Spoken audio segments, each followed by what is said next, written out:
저는 갑자기 지난주에 여러분 제가 우리 당회 장로님들에게 개인적으로 요청을 해서 목금토 3일 동안 세미나를 좀 다녀왔습니다. ANC 온누리교회에서 큐티 세미나를 다녀왔습니다. 우리 교회가 새벽마다 매일 성경으로 말씀을 묵상 중심으로 그렇게 새벽 예배를 하고, 그리고 개인적으로 이 묵상을 어떻게 좀 잘 이렇게 좀 하고 싶은 그런 마음이 열망이 있어서 사실은 오래전이라고 하면 한 달 정도 그 세미나가 있다는 얘기를 제가 듣고 고민을 좀 하다가 갑자기 지난주에 화요일쯤에 제 개인적으로 결정을 하고 수요일 날 우리 당의 장로님들에게 허락을 받고 그렇게 해서 2박 3일 동안 2박 3일이지만 여기서 출퇴근을 했습니다. 그래서 다녀왔고요. 그래서 제가 이런 마음이 있어요. 저의 선포되어지는 이 설교, 그리고 새벽마다 우리 함께 말씀을 나누는 그 말씀이 도대체 오늘 우리에게 어떤 의미로 다가오는가, 이런 고민들이 있었는데 이번 세미나를 통해서 사실은 조금 이렇게 힌트 내지는 답을 조금 찾은 것 같아요. 오늘 여러분들이 이 교회로 우리가 함께 모여서 하나님 예배하는데 여러분 무엇을 기대하십니까? 혹시 저를 통해서 뭔가를 큰 어떤 그 말씀의 은혜를 여러분 혹시 기대할지는 모르겠습니다. 그런데 제가 할 수 있는 일이 아니라 여러분 개인에게 임재하신 성령님께서 그 성령님을 향하여서 여러분의 갈급함이 있을 때에 하나님의 말씀이 깨달아지고, 그리고 그 말씀이 여러분 삶에 적용될 줄 믿습니다. 그래서 저도 말씀을 그렇게 좀 준비하려고 그러는데 이번 주는 시간이 없었고, 어쨌든 하여튼 제가 선포하는 말씀을 저 개인에게 적용하려고 애를 쓰겠습니다. 그리고 여러분들이 함께 예배의 자리, 그리고 또 새벽에 개인의 묵상의 자리에서 여러분 하나님의 말씀을 읽고 또 묵상하는 가운데 그냥 성경책에 나와 있는 하나님의 말씀이 아니라, 물론 성경책에 있죠, 그죠? 이 성경책에 있는 이 말씀이 오늘 내 삶과 어떤 관계가 있는지, 내 삶에 지금 나타나고 있는 어떤 사건들, 현상들, 또 여러분들이 염려하고 걱정하고 고민하는 이런 문제들, 그 문제들이 하나님의 말씀으로 해석이 되고 하나님의 말씀으로 좀 이렇게 씨름하고 그렇게 해서 하나님의 말씀을 붙드는 그런 시간들을 우리가 좀 가져야 되겠다, 이런 생각을 했습니다. 그래서 오늘도 제가 계획은 한 30분이지만 한 40분 할지 50분 할지는 모르겠어요. 근데 30분 혹은 40분, 50분 제가 그냥 주도적으로 말씀하지만 성령 하나님께서 여러분의 생각과 마음과 여러분의 이 전인적인 여러분의 인격 가운데 성령님과 함께 그 말씀을 좀 고민하면서 오늘 내가 붙들어야 할 말씀, 오늘 내가 내 삶에 적용해야 할 말씀, 이런 부분들을 한번 생각하면서 그렇게 말씀을 함께 들었으면 좋겠고, 그리고 그 말씀을 여러분 목장에서 같이 좀 나눴으면 좋겠습니다. 그렇게 하시겠죠? 예, 한 80% 그렇게 대답해 주셨어요. 나머지 20%는 마음으로 대답한 줄 믿습니다. 예, 그래서 100% 다 대답했다고 믿고, 물론 우리가 100% 대답했지만, 그렇게 결심했지만 결심대로 되면 얼마나 좋겠어요, 그죠? 결심대로 안 되는 게 인생이잖아요, 그죠? 여러분들이 계획하고 결심해서 된 게 있어요? 물론 열심히 노력해서 그렇게 된 게 있겠죠. 그러나 여러분의 인생을 돌아보면 여러분들이 결심하고 작정하고 계획하고 그렇게 다 되지는 않습니다. 그래서 저는 여러분들이 오늘 이 시간에 100% 예라고 대답했다고 믿습니다. 그러나 이 중에 또 상당수는 결심은 했지만 또 시간이 지나면 이 원래의 모습으로 이렇게 돌아갈지 모르겠어요. 그래서 우리는 이 예배가요, 사실은 그래서 중요한 거예요. 이 예배는 하나님과 영적 튜닝하는 자리다라고 이렇게 보시면 돼요. 일주일의 삶을 여러분들이 하나님의 악기로 이 세상 가운데 이래 연주자로 하나님을 예배하는 자로 살아야 됩니다. 그런데 그 오케스트라 아시죠? 그 공연할 때마다 늘 튜닝하잖아요, 그죠? 그 절대음에 탁 맞춰서. 이 예배의 자리는 바로 그런 자리인 것이죠. 한 주간 우리가 여러분들이 하나님의 손과 발이 되어 여러분의 가정에서, 직장에서, 사람들과의 관계에서 하나님의 말씀을 붙들고 살아야 되는데, 물론 개인적으로 성숙하신 분들은 개인의 묵상을 통해서 하나님의 말씀을 또 보고 듣고 깨닫고 그렇게 여러분의 삶을 튜닝할 수 있습니다. 그러나 우리 교회 공동체가 함께 튜닝하는 자리는 주일 이 예배. 그래서 함께 튜닝하고, 그래서 으쌰으쌰하고 또 각자의 삶의 자리에서 나아가는 것이죠.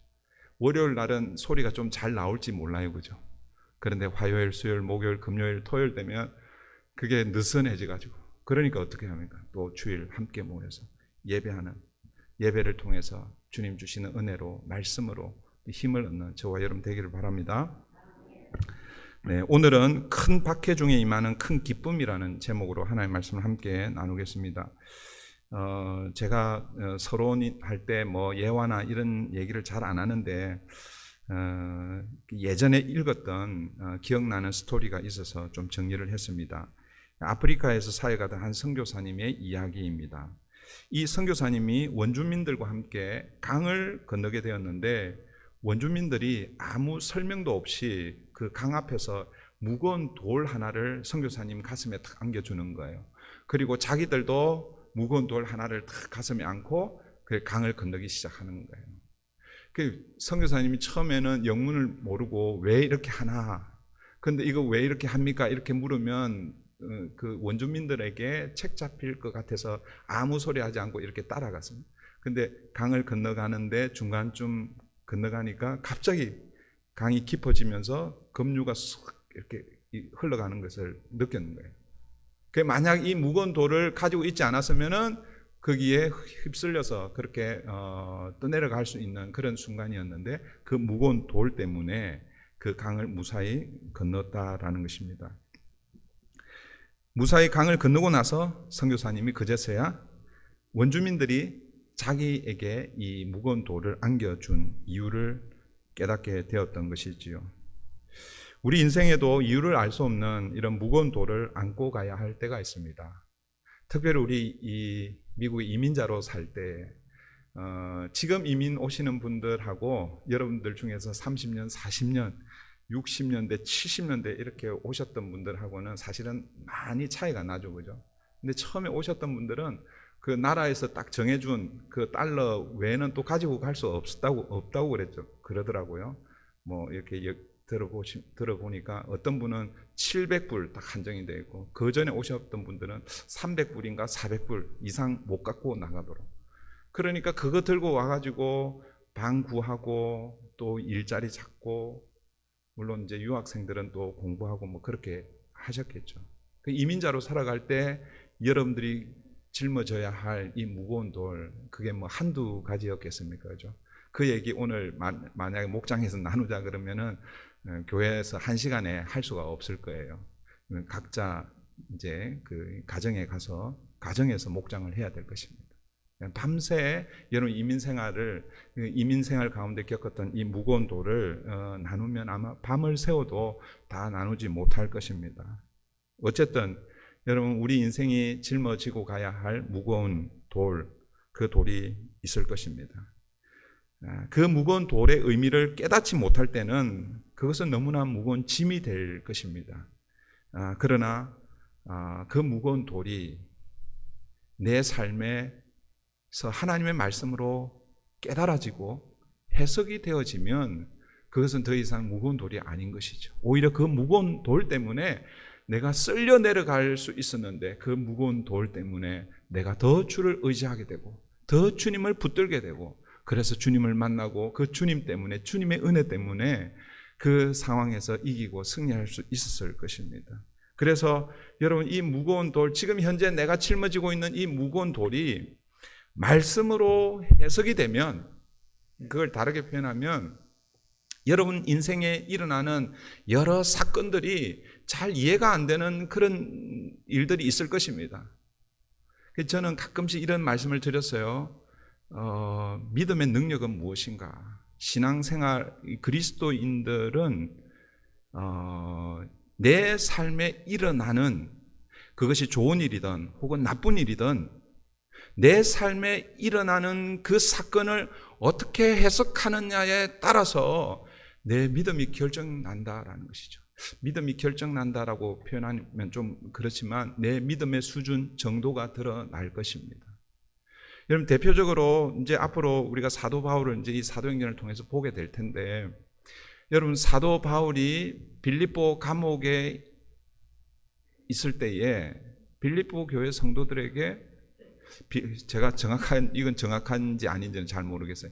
빌립보 감옥에서 빌립보 교회에 편지를 했는지 아니면 로마 감옥에 있을 때 빌립보 교회에 편지했는지, 아마 로마 감옥에 있을 때 빌립보 교회에 편지했을 것입니다. 어쨌든 빌립보, 이제 에베소서, 빌립보서, 그다음에 골로새서, 빌레몬서, 이 네 서신을 옥중 서신이라고 그러잖아요, 그죠? 그리고 빌립보서는 제목을 그 타이틀이 있어요. 별명이 있습니다. 기쁨의 서신입니다. 사실은 빌립보서뿐만 아니라 에베소서와 빌립보서, 골로새서와 빌레몬서 다 각자의 내용이 있지만, 그러나 이 빌립보서에서 가장 강조하는 것이 기쁨입니다. 내가 기뻐하고 기뻐하노라. 주 안에서 기뻐하노라. 그리고 빌립보 교회 성도들 향해서도 기뻐하라라고 그렇게 말씀하고 있습니다. 그 상황은요, 기뻐할 수 있는 상황이 아니잖아요, 그렇죠? 감옥에 들어가 있는 그 상황에서 기뻐할 수 없습니다. 그런데 사도 바울은요, 자기가 그 감옥에 있는 그 상황, 그 사건, 그것을 하나님의 구속사적인 관점에서 자신의 상황을 이해가 되니까, 깨달아지니까 그 상황이 기뻐하게 되고, 그리고 또 다른 사람들에게 기뻐하라고 명령할 수 있는 것입니다. 빌립보서에 보면 사도 바울이 이렇게 고백을 합니다. 내가 메인 이것이 도리어 내게 큰 유익이라, 이렇게 표현하고 있습니다. 다르게 표현하면요, 내가 감옥에 갇힌 것이 내게 유익이다라고 이렇게 표현하는 거예요. 여러분, 감옥에 갇힌 것이 어떻게 유익입니까? 그런데 사도 바울은요, 감옥에 갇혀 있는 그 상황에서 하나님을 원망하거나 혹은 불평하거나 그렇게 하지 않고 그 상황에서 하나님의 뜻을 생각하고 그 상황을 해석해내는 거예요. 말씀으로 해석해내는 거예요. 그러면서 이렇게 얘기하는 거예요. 만약 내가 이 감옥에 갇히지 않았으면 어떻게 내가 이 간수들에게 복음을 전할 수 있었겠습니까? 그래서 내 매임이 도리어 나는 감사합니다, 기뻐합니다 라고 고백하는 것이죠. 여러분 인생 가운데 무거운 돌이 혹은 고난이, 고통이 여러분 찾아올 때, 여러분 그것이 감사와 하나님의 은혜로 그렇게 어떻게 고백할 수 있겠습니까? 절대로 세상적인 관점으로서는 고백이 되어지지 않는 것이죠. 하나님의 말씀이 우리에게 부딪혀 와야 내 삶에 일어나는 그 사건, 현상들을 해석해낼 수 있는 것입니다. 그래서 여러분, 그리스도인과 비그리스도인, 예수 믿는 사람들과 예수 믿지 않는 사람들은 내 삶에 찾아오는 그 사건들, 그것들을 어떻게 해석해내느냐, 거기에 저는 달려있다라고 믿습니다. 어떤 사람이 교통사고가 나면 본인의 부주의에 의해서 교통사고가 났음에도 불구하고 원망할 수 있을 것입니다. 교회 오다가 교통사고 날 수 있잖아요. 저도 우리 유명하잖아요, 그죠? 여기 앞에 사거리 바딜로하우 그랜드. 제가 고백합니다. 제가 새벽 예배 올 때 저기 왼쪽에서, 그러니까 우리 교회 쪽 차선에서 이렇게 그 하살표 해가지고 이렇게 막 오더라고요, 차들이. 그래서 새벽 예배 조금 늦어가지고 차들이 이렇게 오니까 제가 그때 순간적으로 무슨 생각을 했는지 모르지만 그냥 쑥 그냥 멈추지 않고 쑥 했는데 불이 빵 한 번 터지고 나서 그 다음에 한 번 더 빵 터지더라고요. 그러니까 한 번 터질 때는 예고고 두 번 터지면 뭐예요? 뒤에서 나를 찍는 거죠. 그래서 저는 며칠 후 노티스를 받고 무슨 얘기 할다 그 얘기 진짜 원고에 없는 얘기를 지금 하고 있습니다. 그러니까 오늘 설교 원래 설교는 30분이었는데 40분이 될 수도 있고 50분이 될 수 있습니다. 제가 이 얘기 하려고 그랬죠. 교통사고 혹은 티켓을 끊는 거. 여러분들 아마 저처럼 티켓 끊긴 분들이 계실 거예요. 제가 그런 얘기도 들었습니다. 교회 처음 오시는 분이 우리 교회 소개받고 처음 오시는데 거기에 티켓을 받고 그 다음 주부터 교회를 안 나오셨다는 이 얘기 듣고. 참 그렇잖아요. 그럴 수 있잖아요. 여러분 지금 교회 오다가 혹은 여러분들이 교회를 위해서 열심히 일하다가 어디 뭐 예를 들어서 멕시코 선교 단기 선교 가다가 사고가 날 수 있잖아요. 그럴 때에 왜 내가 주를 위해서 일하는데 혹은 주를 위해 봉사하고 교회를 위해서 힘쓰는 그럴 때에 이런 사고들이 생겨날 수 있잖아요. 근데 그 사고를 우리는 어떻게 이해하고 어떻게 해석해내는가? 여러분, 여러분의 생각으로 그렇게 하라는 것이 아니라 하나님의 말씀으로 여러분에게 일어나고 있는 사건, 현상, 여러분 자녀든 혹은 뭐 비즈니스 현장이든 말씀으로 좀 우리가 찾아내고 그래서 말씀의 힘을 얻고 그래서 사고이지만 그러나 그것이 더 이상 사고가 아니라 오히려 하나님의 은혜로 다가오는 그런 은혜가 저와 여러분 가운데 있으면 좋겠습니다. 어쨌든 여러분 이 무거운 돌 크고 작은 무거운 돌이 여러분 가운데 있어 왔고 그리고 지금도 있고 그리고 또 앞으로도 있을 것입니다. 그러나 그 무거운 돌을 하나님의 말씀에 비추어서 만약 내가 해석해 낼 수만 있다면 그것은 더 이상 무거운 돌이 아니라 오히려 그것이 하나님의 은혜였습니다. 하나님의 복이었습니다. 그 고난을 통해서 하나님의 복이 내게 흘러왔습니다. 라는 것을 깨닫게 될 것입니다. 오늘 보면은 예루살렘 교회가 지금까지 겪어보지 못한 이런 무거운 돌을 경험하고 있습니다. 예루살렘 교회가 겪고 있는 이 무거운 돌은 어떤 돌입니까? 우리 지난주에 살펴봤죠. 스데반의 순교, 스데반의 죽음이었습니다. 여러분 예루살렘 교회 입장에서 볼 때 스데반의 이 죽음, 우리는 이제 순교라고 그렇게 이제 해석을 해내죠. 이 스데반의 이 죽음은요, 예루살렘 교회로서는 사실은 이해하기가 참 힘든 그런 사건이었을 것입니다. 여러분 스데반 어떤 사람이었습니까?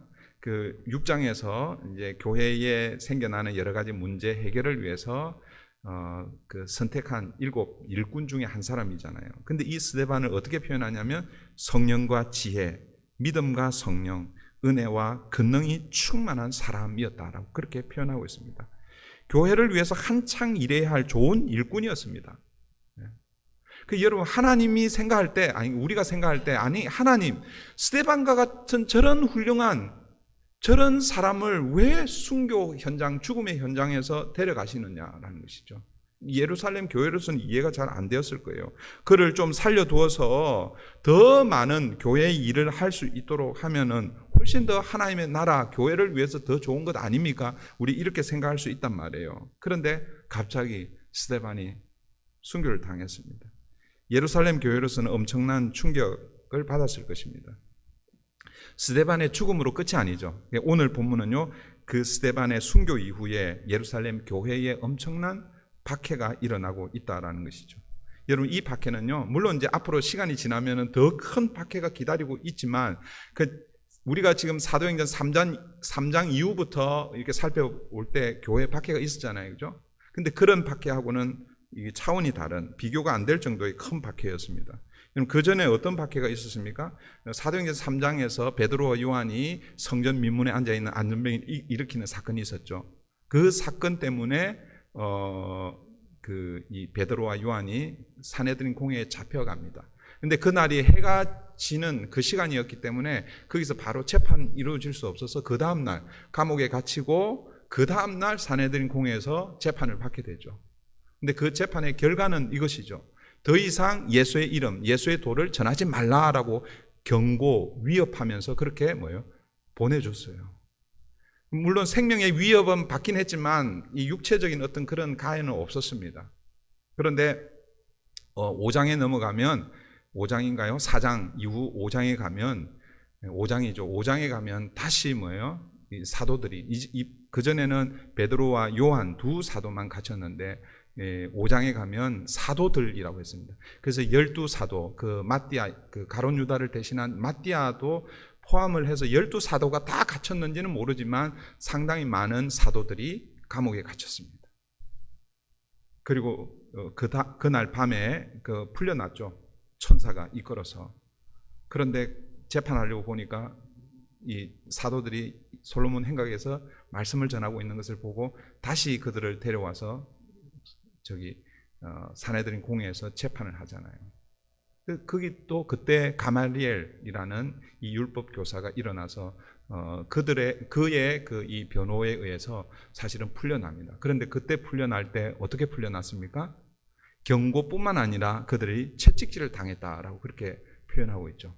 이제는 채찍질, 육체적인 어떤 그런 박해가 일어났습니다. 그런데 여러분, 스데반의 순교 이후에 오늘 본문부터는, 그러니까 그전에는 사도들에게만 박해가 가해졌는데 이제는 예루살렘 교회에 박해가 가해졌다라는 것이죠. 예루살렘 교회로서는 이해하기 힘든, 어쩌면 무거운 그런 돌이었을 것입니다.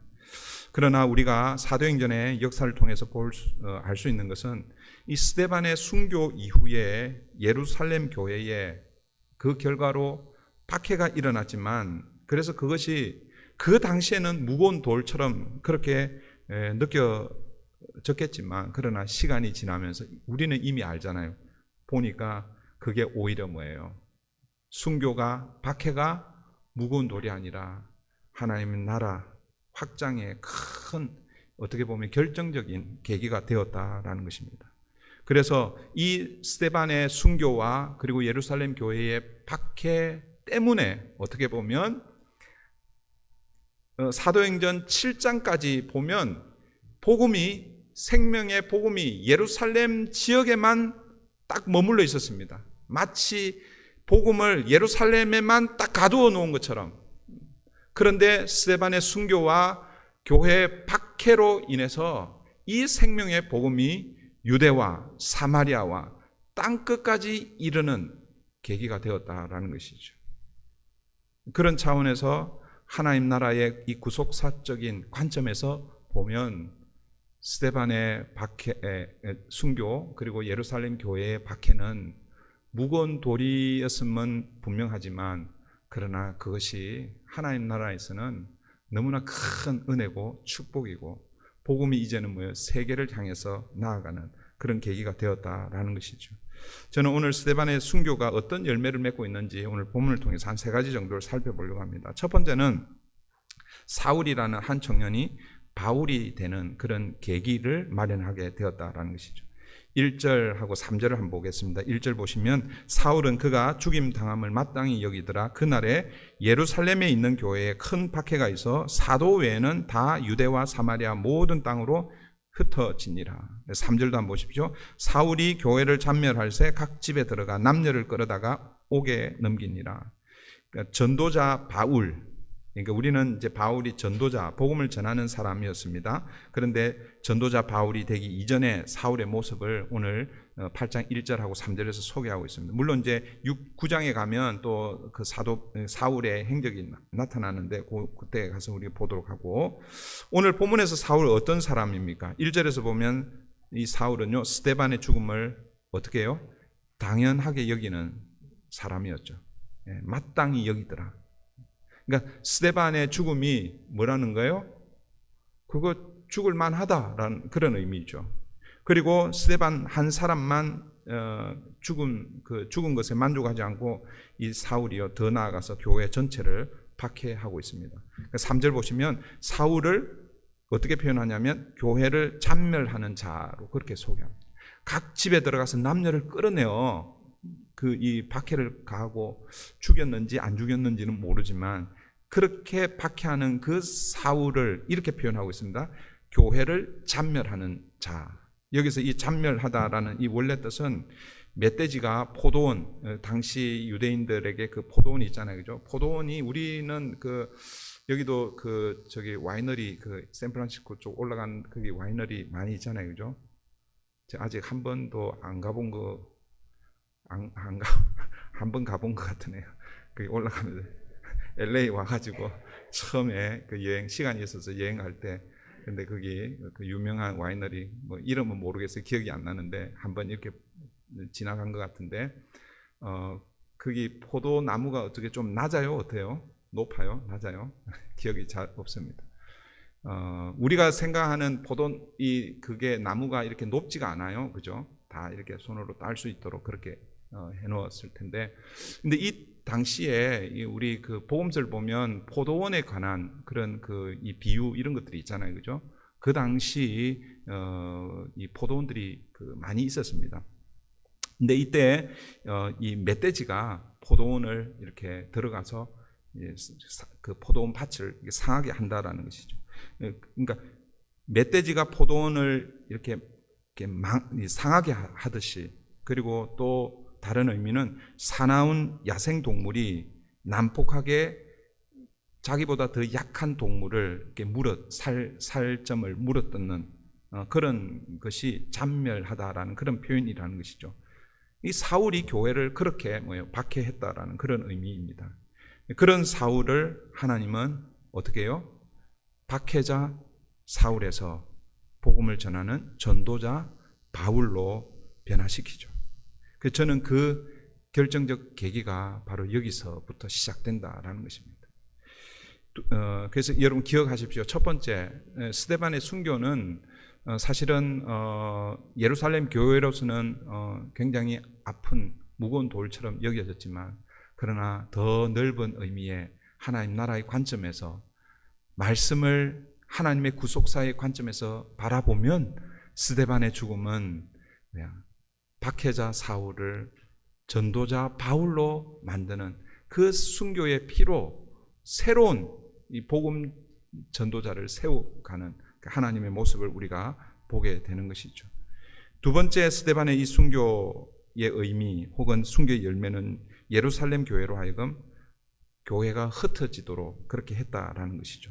1절 하반절을 보겠습니다. 1절, 그날에 예루살렘에 있는 교회에 큰 박해가 있어 사도 외에는 다 유대와 사마리아 모든 땅으로 흩어지니라.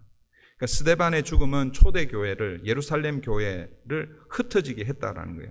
여러분, 교회가 흩어지는 게 왜 여러분 열매고 축복일까요? 아니, 교회가 흩어지면 교회로 볼 때는 교회가 아픔을 당하고, 여러분 예를 들어서 우리 브리치 교회가 흩어졌다고 생각해 봅시다. 어떤 박해나 혹은 어떤 교회 안에 어려움 때문에 교회가 흩어졌다고 생각해 보십시오. 그걸 누가 축복으로 그렇게 여기겠습니까? 그런데 여러분, 교회의 흩어짐은 원래 교회는 흩어지는 속성을 가지고 있습니다. 그러니까 교회는 반드시 흩어져야 됩니다. 복음이 예루살렘에만 머물러 있으면 안 된다라는 것이죠. 복음을 안고 있는 이 교회, 여러분 이 건물이 아니라고 그랬잖아요, 그죠? 예수 그리스도 복음을 안고 있는, 품고 있는 저와 여러분이 교회인 것이죠. 이 교회, 복음을 안고 있는 이 교회는 내 자리에만 머물러 있으면 안 된다라는 거예요. 흩어져야 되는 거예요. 나아가야 되는 거예요. 거기 이제 우리가 사도행전 1장 8절이 사도행 전체를 표현해내는 아주 중요한 그런 구절입니다. 사도행전 1장 8절이 오직 성령이 너희에게 임하시면 너희가 권능을 받고 예루살렘과 온 유대와 사마리아와 땅 끝까지 이르러 내 증인이 되리라 말씀하잖아요. 그러니까 성령이 임하면 예루살렘에서 시작된 이 복음이 예루살렘에만 머물러 있으면 안 된다라는 것을 가르쳐주고 있는 거예요. 그 사도행전 2장에서 성령이 임했어요, 안 임했어요? 성령이 임했습니다. 그리고 그 예루살렘의 복음이 편만해졌습니다. 그 다음에는 이 복음을 들고 어디로 흩어져야 되는 것입니까? 어디로 가야 되는 것입니까? 예루살렘 소위 말해서 그 당시 만약에 수도라고 하면, 핵심 중심 도시라고 하면 복음이 거기에만 머물러 있으면 안 되고 온 유대, 그 유대에 퍼져가야 되고, 그리고 더 지경을 넓혀서 사마리아로, 그리고 또 이방 지역으로, 땅 끝으로 향해 가야 되는 것이죠. 그런데 여러분, 예루살렘 교회는 그렇지 않은 거예요. 그냥 그 자리에 머물러 있었다라는 것이죠. 사도행전 1장 8절을 제가 조금 다시 좀 설명을 드리면, 이 9절이 중요합니다. 여기에는 하나님이 우리를 부르시는 목적이 나와 있어요. 하나님이 우리를 부르시는 목적. 이 부르심이라고 할 때 제가 예전에도 한번 말씀드렸는데, 하나님이 우리를 부르십니다.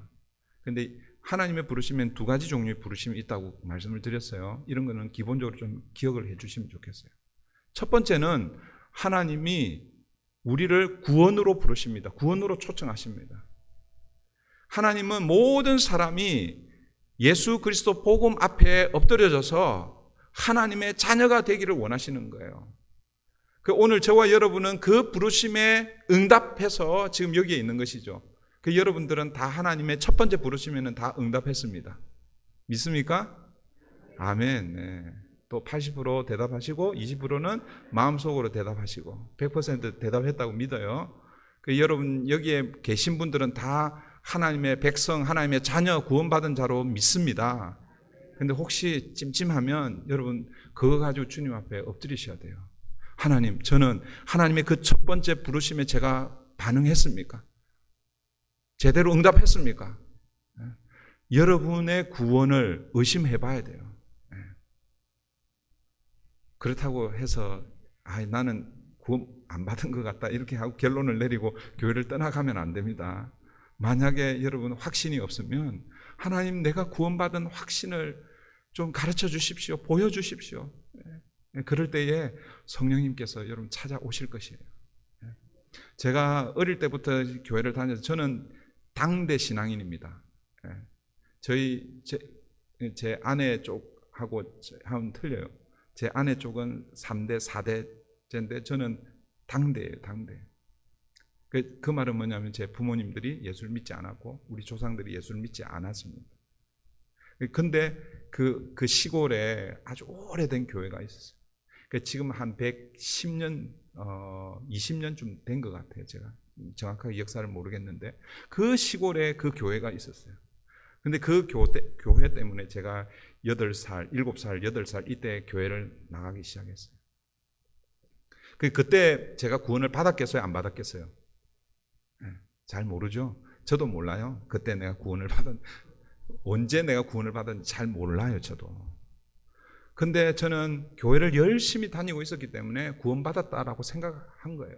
그리고 중학교 2학년 때 목사가 되겠다고 그렇게 결심하고, 그리고 이제 고등학교를 졸업하고 대학을 가려고 그러는데 그때 저의 그 담임 목사님이 일반 대학을 그렇게 소개해 주셔서 일반 대학으로 갔어요. 이 구속사적으로 볼 때는 그게 다 하나님의 은혜입니다. 그런데 그 당시에는요, 그 일반 대학으로 간 것이 저에게는 너무나 큰 타격이었어요. 신학교가 아니죠. 일반 대학 1학년, 2학년을 보내는데 그때 갑자기 저의 구원이 그냥 의심이 되기 시작하는 거예요. 확 의심이 되기 시작.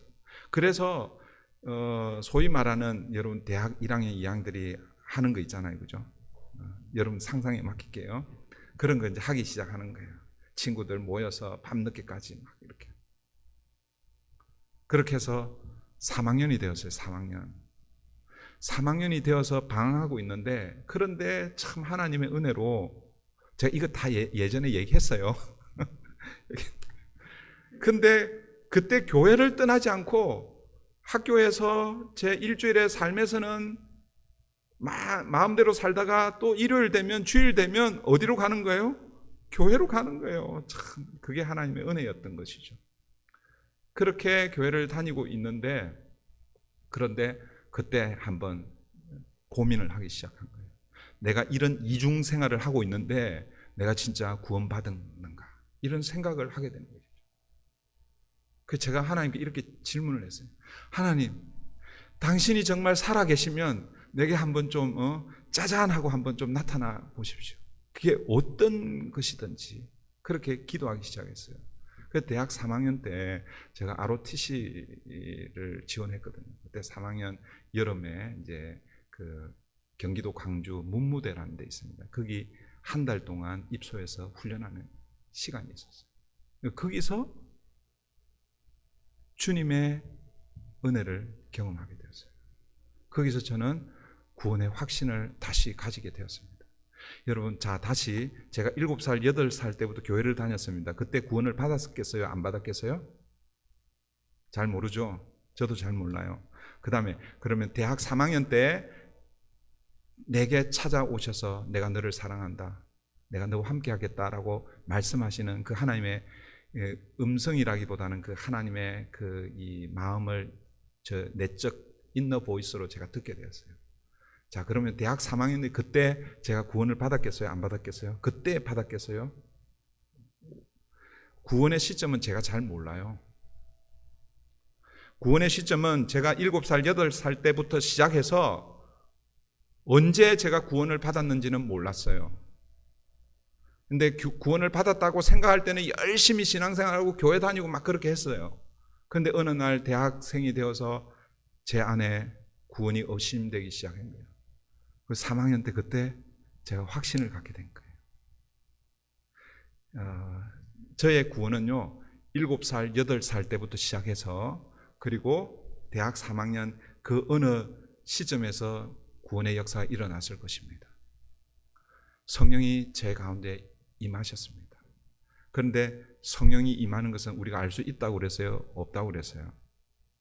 사도행전 2장은 성령이 공식적으로 오는 그런 관점이기 때문에 그래서 그 당시에 사람들이 다 느낄 수 있었습니다.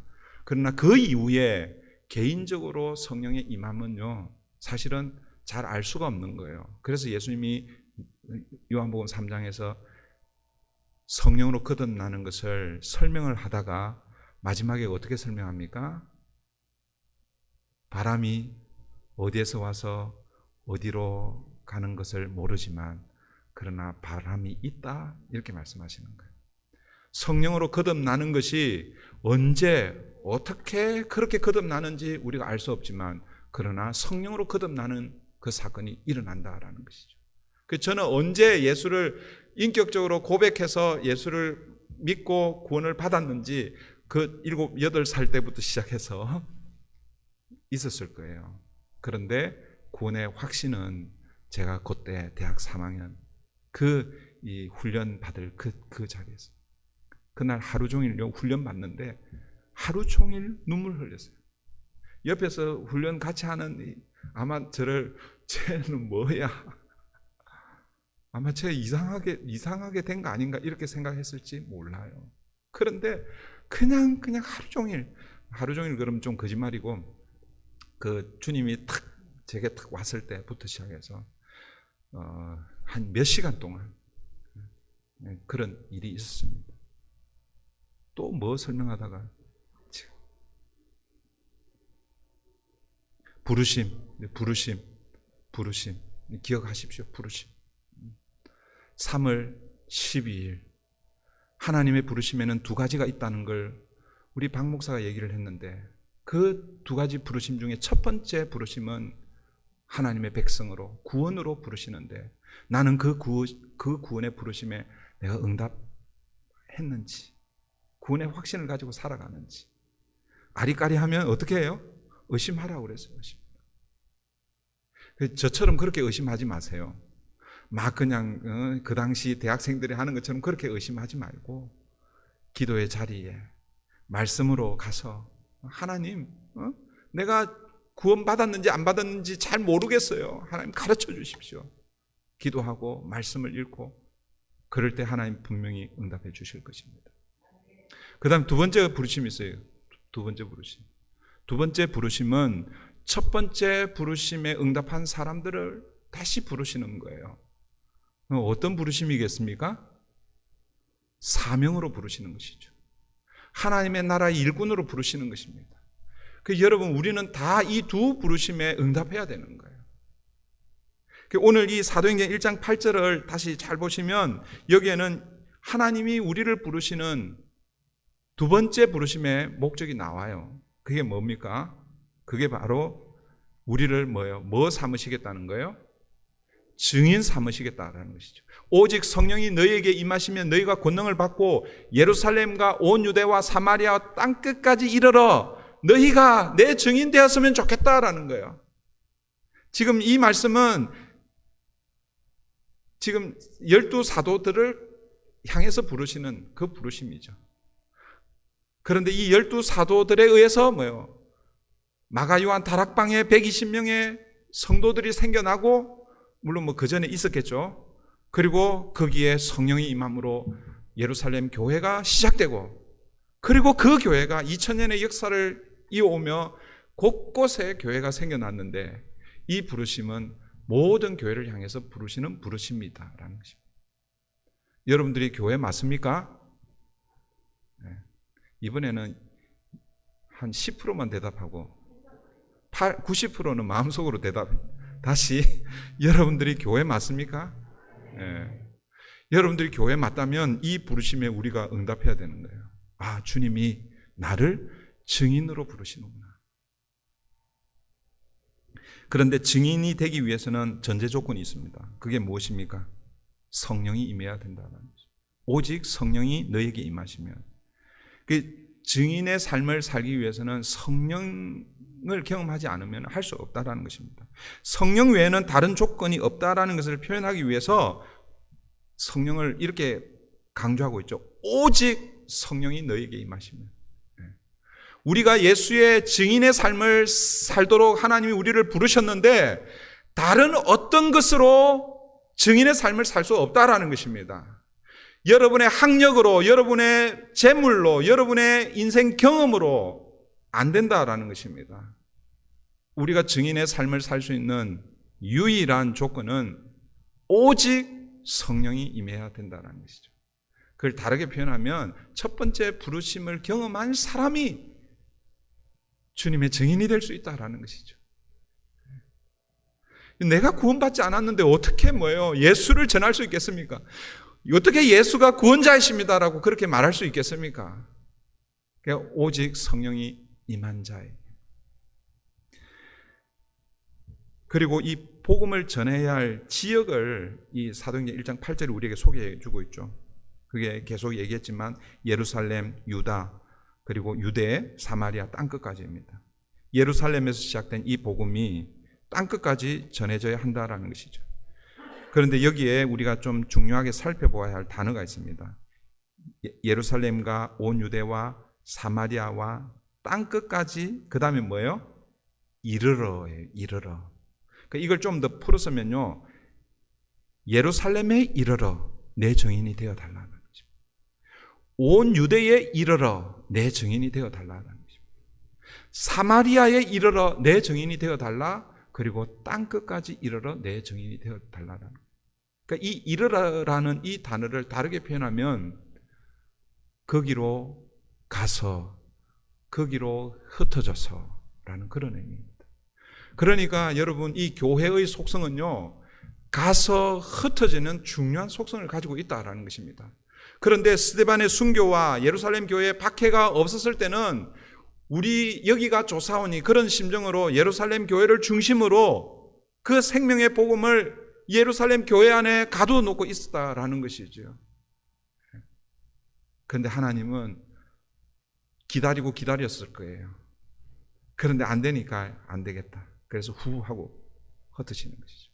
스데반을 순교의 제물로 삼으시고, 그리고 예루살렘 교회에 박해가 일어나는 것입니다. 자발적으로 이르러야 되는데 자발적으로 가서 흩어져서 생명의 복음을 전해야 되는데 그렇게 하지 않으니까 하나님께서 어떻게 하시는 거예요? 그냥 흩어버리시는 것이죠. 그러므로 교회가 복음을 위해서 주님의 증인이 되기 위해서는 흩어지는 것은 당연한 것입니다. 사랑하는 성도 여러분, 우리 교회는 어떻습니까? 제가 보니까 제가 우리 교회 역사책이 없어가지고 우리 교회 역사를 제가 몰라요, 사실은. 근데 우리 성도님들, 우리 장로님들로부터 우리 교회 옛날 이야기 많이 들었잖아요. 교회가 크게 한 2번 정도 흩어지는 그런 사건, 그죠? 예. 그리고 또 소소하게 흩어지는 사건. 예. 그때 왜 그랬을까? 이런 생각을 해보게 됩니다. 만약 교회가 하나님께서 맡기신 사명에 집중했으면 하나님 그렇게 하지 않으셨을 겁니다. 하나님께서 맡겨주신 이 복음을 전하고 생명을 살리는 그 일에 교회가 헌신하고 있었으면 교회 안에 문제가 생기면 그 문제를 놓고 서로 기도하고 사랑으로 덮고 그렇게 해서 그 문제는 더 이상 문제가 안 되었을 것입니다. 그런데 교회의 에너지가 흩어지는, 선교하는, 복음을 전하는 여기에 쓰여지지 않으니까 그게 어디로? 내부로 그냥 집중이 되어서 아마 그렇게 되지 않았을까 이런 생각이 들어요. 이건 제 해석이에요. 그렇다는 건 아니고. 그런데 그것도 뭐예요? 하나님은 모든 것이 협력하여 선을 이루듯이 그렇게 해서 흩어졌던 사람들 혹은 흩어졌던 교회들이 또 새로운 곳에 가서 또 하나님의 주의 증인의 삶을 아마 잘 살고 있을 거예요. 그렇게 믿어야죠, 그죠? 근데 혹시라도 그렇게 흩어졌는데 낙심하고 좌절하고 복음 등지고 예수를 믿지 않으면 그럼 어떻게 해야 되겠어요? 잘 됐다 이렇게 해야 되겠어요? 그 이제 우리가 다시 그들을 다가가야 되는 것이죠.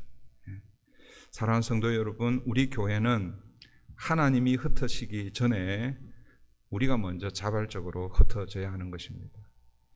여기서 흩어진다라는 것이 혹시 또 오해하시면 안 돼요. 그럼 교회를 떠나야 되나? 교회를 떠나라는 그런 말이 아닙니다. 여러분, 복음을 들고 여러분의 삶의 자리에서 복음의 증인의 삶을 살아내라라는 그런 의미죠. 그래서 우리는 교회로 모이면 지금 오늘 교회로 모여서 하나님 앞에 예배하고 예배 중에 하나님 주시는 은혜를 공급받고 그 다음에 이 예배가 끝나면 이제는 흩어지는 교회로 흩어져서 여러분의 삶의 자리에서 공부하는 학생은 학교에서 비즈니스 하시는 분은 그 비즈니스 현장에서 또 리타이어 하신 분은 여러분들이 리타이어하고 그냥 집에만 가만히 있지 않잖아요, 그죠? 물론 이제 사라 선교회 권사님들은 주로 집에만 계실 수는 있지만 또 사람들 만나고 그렇게 할 거 아니에요. 그런 삶의 자리에서 여러분 복음의 증인의 삶을 살아내야 되는 것이죠. 이것이 모이는 교회이고 흩어지는 교회라는 것입니다. 교회는요, 이 양면성을 가지고 있어야 됩니다. 그러니까 내가 교회라고 그랬죠. 내가 그래야 되는 거예요. 내가 교회로 모여서, 여러분이 교회로 모여서 하나님을 예배하고 은혜 받고 그 다음에 여러분들이 또 교회로 흩어져서 주님의 증인의 삶을 살아내는 거예요. 세 번째, 스데반의 순교 열매는요, 흩어지기만 한 것이 아니라 그 흩어진 그 자리에서 복음이 전해졌습니다. 4절 보십시오. 그 흩어진 사람들이 두루 다니며 복음의 말씀을 전하였어요. 흩어진 사람들이 복음을 전했다라고 말씀하고 있습니다. 여러분, 이 흩어진 원인이 무엇입니까? 박해잖아요. 핍박이었잖아요, 그죠? 지금 내가 박해 때문에 흩어진 거예요. 살라고 흩어진 거죠, 그죠?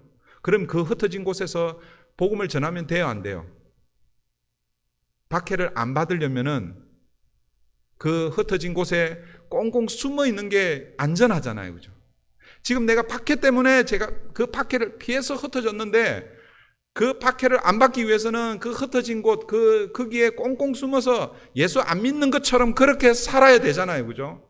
그래야 박해를 안 받을 거 아니에요. 그런데 이렇게 흩어진 자들이 그렇게 살지 않았다라는 거예요. 도리어 뭐예요? 복음의 말씀을 전했다라고 말씀하고 있습니다. 이게 스데반의 순교와 예루살렘 교회 박해의 중요한 열매이죠. 그 중에 이제 오늘 본문 마지막 부분에 가장 모범적으로 그 흩어져서 복음을 전한 한 사람을 소개하고 있습니다. 그 사람이 빌립이죠. 빌립은 흩어지는 교회의 사명을 모범적으로 잘 감당하고 있습니다.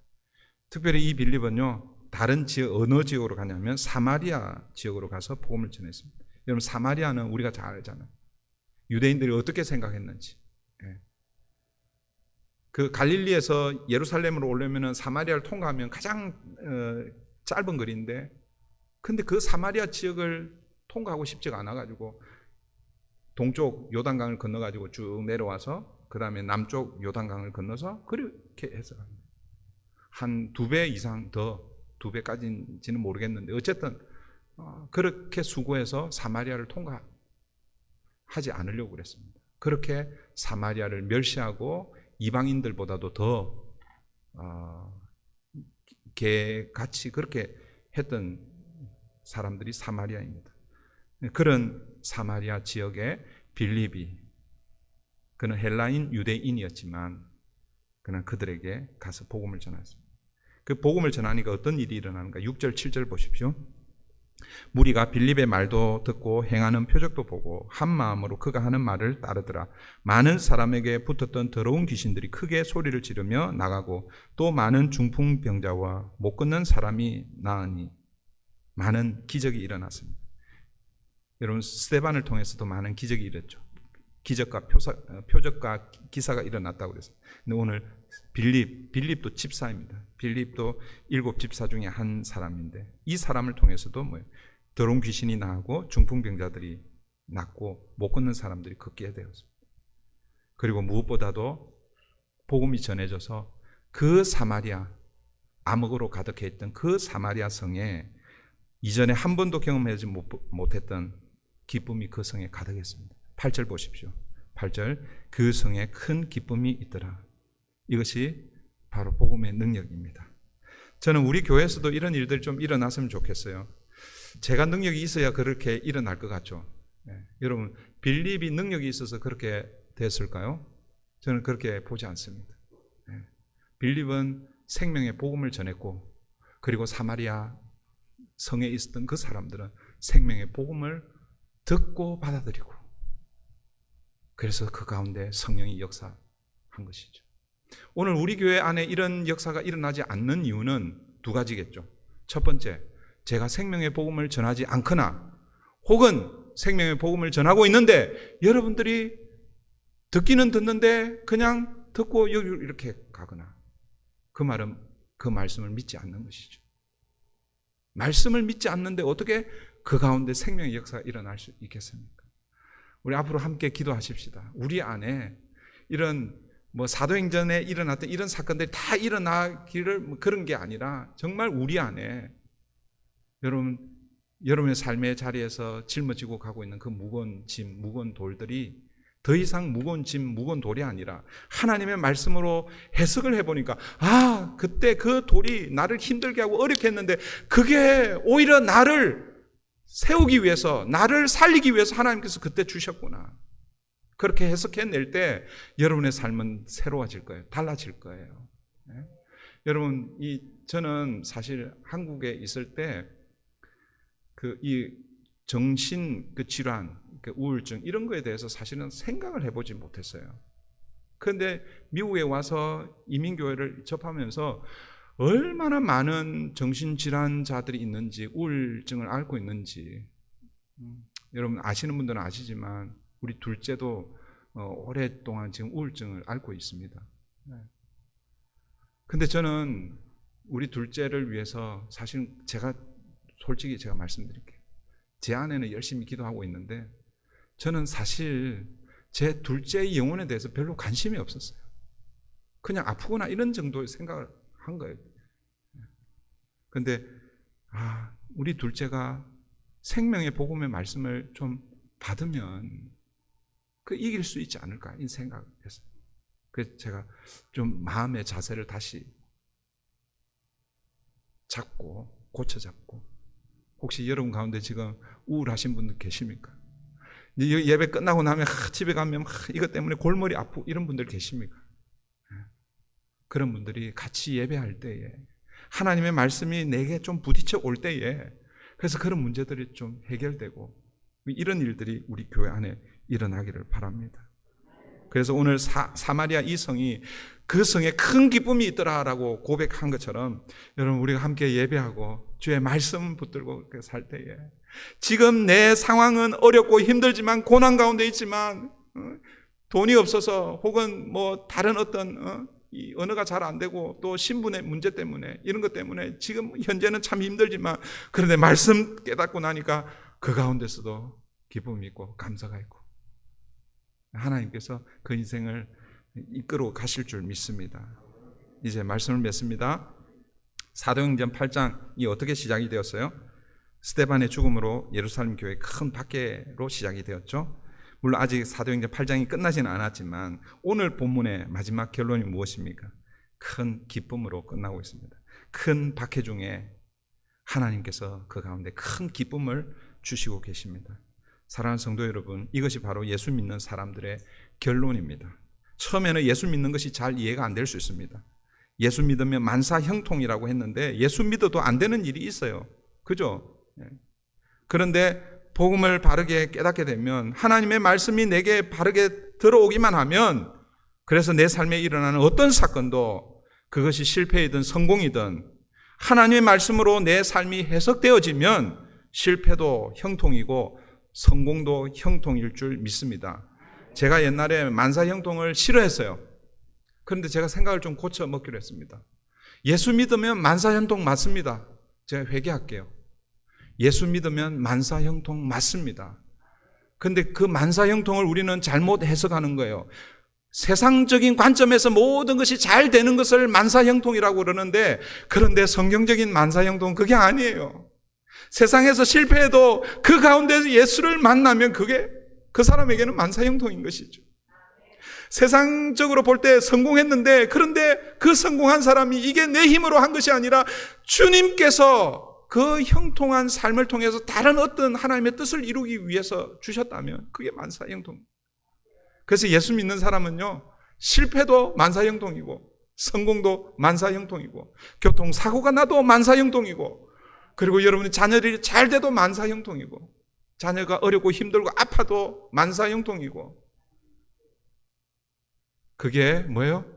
말씀이 내 사건이 말씀으로 내 사건을 이해할 수 있을 때, 해석되어질 때 그래서 말씀을 붙들어야 되는 것입니다. 이제 앞으로 계속 제가 큐티를 강조할 거예요.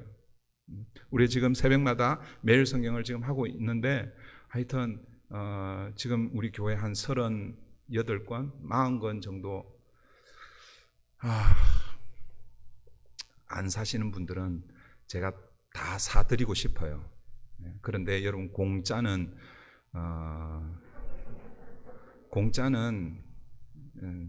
아무리 좋은 거 있어도 이렇게 귀한 걸로 여기지 않기 때문에 제가 안 사드릴 거예요. 지금 교회에서 사실은 여러분들이 사는 2불을 지금 보조를 해주잖아요. 그게 원래 7불인데 2불 보조해가고 여러분들은 5불에 사고 있어요. 그래서 제가 이제 앞으로 좀 이제 생각해가지고 우리 장로님들하고 해서 2불 보조도 안 하려고 생각하고 있어요. 언제 할지는 모르겠지만. 그 말씀이 생명의 말씀이면 그게 10불이든 20불이든 사서 해야 되는 거예요. 오늘 좀 제가 셉니까? 죄송합니다. 우리 말씀을 붙들고 같이 기도하십시다. 사랑하는 성도 여러분, 여러분 중에 혹시 초대 교회가 가지고 있었던 이런 무거운 돌을 짊어지고 있지는 않습니까? 경제의 짐, 혹은 건강의 짐, 혹은 자녀들의 문제로 인해서 자녀들 때문에 지고 있는 짐, 이민자로서 겪어야 하는 여러 가지 크고 작은 그런 짐들. 그래서 이 짐들이 너무 무거워서 어떨 때는 꼼짝할 수도 없고 우울증으로 힘들고, 그런데 그때 주님이 말씀이 여러분에게 부딪히게 되면 그 무거운 짐들이 기쁨의 짐이 될 것이고 은혜의 짐, 축복의 통로가 될 줄 믿습니다. 그게 언제 그런 것이 일어나느냐 하면 말씀이 여러분의 삶에 일어난 그 사건이 해석이 되어질 때 가능하다라는 것이죠. 그 말은 내가 말씀으로 깨닫지 못하면 여러분의 실패는 실패입니다. 여러분의 아픔은 계속해서 아픔으로 남을 것입니다. 이 시간 우리 함께 하나님, 내 안에 이런 무거운 짐들이 있습니다. 내 인생에 이런 사건들이 있습니다. 이 사건들이 하나님의 말씀으로 해석되게 해 주십시오. 이해되게 해 주십시오. 그래서 오늘도 그 말씀에 의지해서 육신으로는 지금 무거운 짐이지만 그러나 이 무거운 짐으로 인해서 내 영혼이 살아나는 은혜가 하나님 우리 가운데, 우리 가정 가운데, 우리 브릿지 교회 안에 일어나게 해 주시옵소서. 이 시간 우리 함께 같이 기도하십시다. 살아계신 하나님, 오늘도 우리가 교회로 모여서 하나님을 예배하는